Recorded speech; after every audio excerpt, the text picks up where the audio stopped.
کہ ایک وہ اللہ کے ساتھ کسی اور معبود کی عبادت بھی نہیں کرتے، یعنی کسی کو شریک نہیں کرتے، اور نہ وہ کسی ایسے شخص کو قتل کرتے ہیں جس کے ناحق قتل کرنے کو اللہ نے حرام کر دیا ہے، اور نہ وہ زنا کرتے ہیں، اور جو ایسے کام کرے گا وہ اپنے گناہوں کی سزا پائے گا۔ قیامت کے دن اس کو دگنا عذاب دیا جائے گا، اور اس میں یعنی اس عذاب میں ذلت کے ساتھ ہمیشہ رہے گا، یعنی کہ ماں سوائے اس کے جس نے توبہ کر لی اور ایمان لایا اور اس نے نیک اعمال کیے، تو یہ وہ لوگ ہیں جن کے گناہوں کو اللہ نیکیوں سے بدل دے گا۔ حضور نے کہا مگر دیکھو، اور جس نے توبہ کی اور نیک عمل کیے تو بے شک وہ اللہ کی طرف سچی توبہ کرتا ہے۔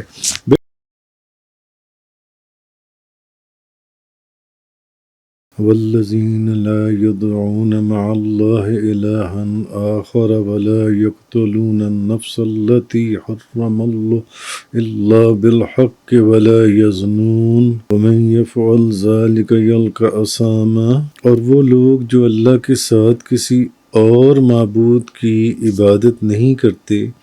اور نہ وہ کسی شخص کو قتل کرتے ہیں اور جس کے ناحق قتل کرنے کو اللہ نے حرام کر دیا ہے، یعنی اس آیہ کریمہ میں فرمایا وہ لوگ جو اللہ کے ساتھ ایک تو یہ کہ کسی اور معبود کی عبادت نہیں کرتے اور نہ وہ کسی ایسے شخص کو قتل کرتے ہیں جس کے ناحق قتل کرنے کو اللہ نے حرام کر دیا ہے، اور نہ وہ زنا کرتے ہیں۔ یہ تین چیزیں یہاں پر فرمائی گئیں کہ ایک وہ اللہ کے ساتھ کسی اور معبود کی عبادت بھی نہیں کرتے، یعنی کسی کو شریک نہیں کرتے، اور نہ وہ کسی ایسے شخص کو قتل کرتے ہیں جس کے ناحق قتل کرنے کو اللہ نے حرام کر دیا ہے، اور نہ وہ زنا کرتے ہیں، اور جو ایسے کام کرے گا وہ اپنے گناہوں کی سزا پائے گا۔ یعنی جو بندہ کسی کو شریک کرے گا اللہ کے ساتھ یا کسی اور کی عبادت کرے گا، اور یا وہ ناحق قتل کرے گا کسی جس کے ناحق قتل کرنے کو اللہ نے حرام کر دیا ہے، یا پھر وہ زنا کرتا ہے، تو یہ وہ گناہ ہیں کہ اور جو یہ کام کرے گا وہ اپنے گناہوں کی سزا پائے گا، اپنے گناہوں کی سزا پائے گا۔ تو اب اور قیامت کے دن آگے فرمایا یضاعف لہ العذاب یوم القیامت ویخلد فیہ مہانا، قیامت کے دن اس کو دگنا عذاب دیا جائے گا اور اس میں یعنی اس عذاب میں ذلت کے ساتھ ہمیشہ رہے گا۔ ایک تو یہ چیز ہو گئی کہ جو یہ تین کام کرے گا، اللہ کے ساتھ کسی کو شریک کرے گا، کسی اور کی بھی عبادت کرے گا، دوسرا یہ کہ وہ ناحق قتل کرے گا جس قتل کو اللہ نے حرام قرار دیا جون سا، اور پھر یہ کہ وہ زنا کرے گا، تو قیامت کے دن ایک تو یہ ہے کہ وہ اپنے گناہوں کی سزا پائے گا، اور دوسرا یہ کہ قیامت کے دن اس کا جو گناہ ہے اس کو اور دوگنا کر دیا جائے گا، اس کو دگنا عذاب دیا جائے گا، اور وہ اس عذاب میں ذلت کے ساتھ ہمیشہ رہے گا، ذلت کے ساتھ ہمیشہ وہ اس عذاب میں رہے گا۔ اچھا، اب حضرت ابن عباس رضی اللہ تعالی عنہما بیان کرتے ہیں کچھ مشرک لوگ جنہوں نے بہت قتل کیے تھے، وہ نبی کریم صلی اللہ علیہ وسلم کی بارگاہ میں حاضر ہوئے اور کہنے لگے نبی پاک صلی اللہ علیہ وسلم کو کہ آپ ہمیں جس دین کی دعوت دیتے ہیں وہ بہت عمدہ ہے، آپ ہمیں جس دین کی دعوت دیتے ہیں وہ عمدہ ہے، تو آپ ہمیں یہ بتا دیں کہ ہم نے اس سے پہلے جو برے اعمال کیے ہیں کیا ان کا پھر کیا بنے گا؟ یعنی مفہوم یہ کہ آپ ہمیں جس دین کی دعوت دیتے ہیں وہ عمدہ ہوگا، عمدہ ہے، مگر جو ہم نے برے کام کیے ہیں، جو برے اعمال کیے ہیں، ان کا کوئی کفارہ ہے؟ ہم نے قتل کر دیا، زنا کر لیا، شرک کیا، ہم نے یہ سارے کام کیے، تو پھر تو حضرت ابن عباس رضی اللہ تعالیٰ عنہما فرماتے ہیں جب ان مشرکوں نے نبی پاک صلی اللہ علیہ وسلم سے یہ سوال کیا کہ آپ ہمیں جس دین کی دعوت دیتے ہیں تو ہم تو ٹھیک ہے وہ بہت اچھا دین ہے، مگر ہم نے جو پہلے ہمارے برے اعمال ہیں ان کا کیا بنے گا جن سے، تو اس وقت یہ آیت جن سی ہے، یہ اس وقت یہ آیات نازل ہوئی جن سی ہیں اس وقت۔ تو میں اسی کے ضمن میں آپ سے ایک حدیث عرض کرتا ہوں کہ حضرت ابن عباس رضی اللہ تعالیٰ عنہما ہی بیان کرتی ہیں کہ رسول اللہ صلی اللہ علیہ وسلم نے، نبی پاک صلی اللہ علیہ وسلم نے اپنے پیارے چچا حضرت حمزہ رضی اللہ تعالیٰ عنہ کے جو قاتل تھے، ان کا جو قاتل تھا وحشی، آپ نے اس کو بلایا اور وحشی کو اسلام کی دعوت دی، جس نے آپ کے پیارے پیارے چچا حضرت حمزہ رضی اللہ تعالی عنہ کو قتل کیا تھا، شہید کیا تھا۔ آپ نے اس کو اسلام کی دعوت دی تو اس نے کہا یا محمد صلی اللہ علیہ وسلم، آپ مجھے اپنے دین کی کس طرح دعوت دے رہے ہیں، حالانکہ آپ نے یہ کہا ہے، آپ نے تو خود یہ کہا ہے، وہی یہی جو آیت میں نے ابھی آپ کے سامنے تلاوت کی، آپ نے تو یہ کہا کہ جس نے شرک کیا یا ناحق قتل کیا یا زنا کیا وہ اپنے گناہوں کی سزا پائے گا، قیامت کے دن اس کی عذاب کو دگنا بھی کر دیا جائے گا جن سے۔ تو آپ مجھے اپنے دین کی کس طرح دعوت دے رہے ہیں، جبکہ آپ تو یہ کہتے ہیں کہ جس نے شرک کیا یا ناحق قتل کیا یا زنا کیا وہ اپنے گناہوں کی سزا پائے گا اور قیامت کے دن اس کے عذاب کو دگنا کر دیا جائے گا، اور وہ اس عذاب میں ذلت کے ساتھ ہمیشہ رہے گا، ہمیشہ، جو میں نے سورۃ الفرقان کی بھی آیات آپ کے سامنے تلاوت کی، ہمیشہ رہے گا۔ اور اس نے کیا کہا، اس نے کہا یا محمد میں تو یہ تمام کام کر چکا ہوں۔ وحشی کہنے لگا یعنی کہ میں نے تو شرک بھی کیا، میں نے تو ناحق قتل بھی کیے بے شمار، میں نے تو زنا بھی کیا، یعنی اس کے کہنے کا مقصد یہ تھا کہ میں تو یہ سارے کام کر چکا ہوں، تو کیا میرے لیے بھی، جبکہ آپ تو یہ فرماتے ہیں قرآن میں تو یہ نازل ہو چکا ہے، جس نے شرک کیا یا قتل کیا ناحق یا زنا کیا وہ تو دوزخ میں رہے گا ہمیشہ ہمیشہ، اور اس کا عذاب دگنا ہو جائے گا، تو اور ذلت کے عذاب میں ہمیشہ رہے گا۔ تو کیا آپ اس میں آپ کیا سمجھتے ہیں، پھر میرا کیا کوئی رخصت پاتے ہیں؟ آپ پھر مجھے کیسے اسلام کی دعوت دے رہے ہیں، کیونکہ میں تو یہ سارے کام کر چکا ہوں، میں نے شرک بھی کیا، قتل بھی کیا اور زنا بھی کیا جن سے۔ تو تب آپ نے پھر یہ آیت پڑھی، آپ نے جو اس سے اگلی آیت ہے، آپ نے فرمایا الا من تاب وآمن وعمل عملا صالحا فاولئک یبدل اللہ سیئاتہم حسنات وکان اللہ غفورا رحیما۔ ماں سوائے اس کے، یعنی اللہ تبارک و تعالیٰ نے فرمایا نا کہ وہ اس عذاب میں ذلت کے ساتھ، ماں سوائے جس نے ایک شرک کیا، ایک قتل کیا، یعنی اور زنا کیا۔ جب اس نے یہ سوال کیا نا کہ میں تو یہ سارے کام کر چکا ہوں، میں نے شرک بھی کیا، میں نے قتل بھی کیا، میں نے زنا کیا، تو پھر بھی آپ مجھے اسلام کی دعوت دے رہی ہیں، تو میرے پھر ان گناہوں کا کیا بنے گا جن سے جو میں کر چکا ہوں۔ تو پھر نبی پاک صلی اللہ علیہ وسلم نے اس سے اگلی آیت سورۃ الفرقان کی آپ نے تلاوت کی، آپ نے وہ بتائی، یعنی وہ جس میں کہ ماں سوائے اس کے، جس نے توبہ کر لی، جس نے اللہ کی بارگاہ میں توبہ کر لی اور ایمان لایا اور اس نے نیک اعمال کیے، تو یہ وہ لوگ ہیں جن کے گناہوں کو اللہ تعالیٰ نیکیوں سے بدل دے گا، اور اللہ بہت بخشنے والا ہے، بے حد رحم فرمانے والا ہے۔ اب جب وحشی نے یہ سوال کیا نا کہ یا رسول اللہ، کہ یا محمد، پھر اس کا مطلب ہے اگر آپ مجھے اسلام کی دعوت دے رہے ہیں اور دوسری طرف آپ یہ بھی کہہ رہی ہیں جو سورۃ الفرقان کی جو آیات پہلے میں نے آپ کے سامنے تلاوت کی ہیں کہ جس نے شرک کیا، ناحق قتل کیا اور زنا کیا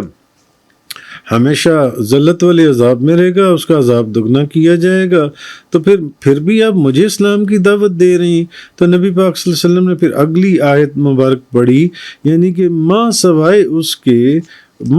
اس کے جس نے توبہ کر لی اور ایمان لایا اور اس نے نیک اعمال کیے، تو یہ وہ لوگ ہیں جن کے گناہوں کو اللہ نیکیوں سے بدل دے گا۔ حضور نے کہا مگر جو بندہ توبہ کر لے، سچی توبہ کر لے اور اس نے نیک اعمال کیے، یہ وہ لوگ ہیں جن کے گناہوں کو بھی اللہ تعالیٰ نیکیوں سے بدل دے گا، اور اللہ بہت بخشنے والا اور بے حد رحم فرمانے والا ہے۔ اچھا، اب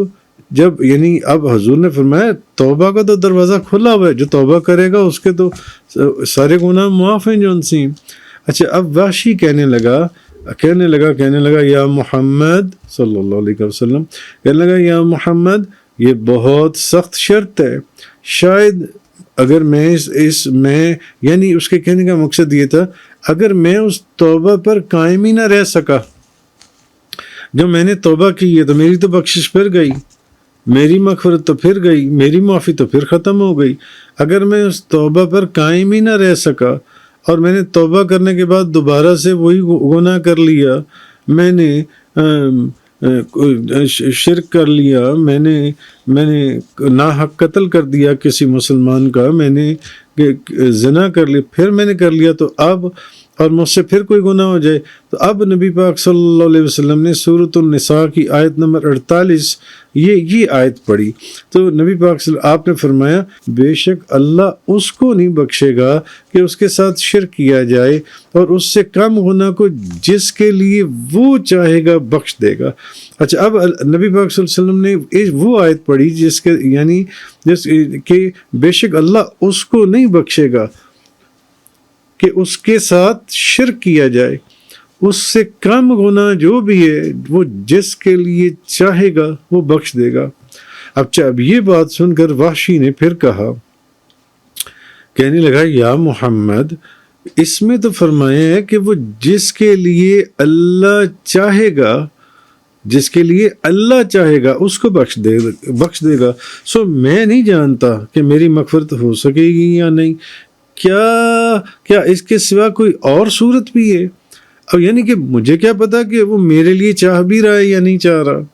کیا اس کے علاوہ بھی کوئی صورت ہے؟ اب یہ بھی بڑی ایک عجیب بات تھی۔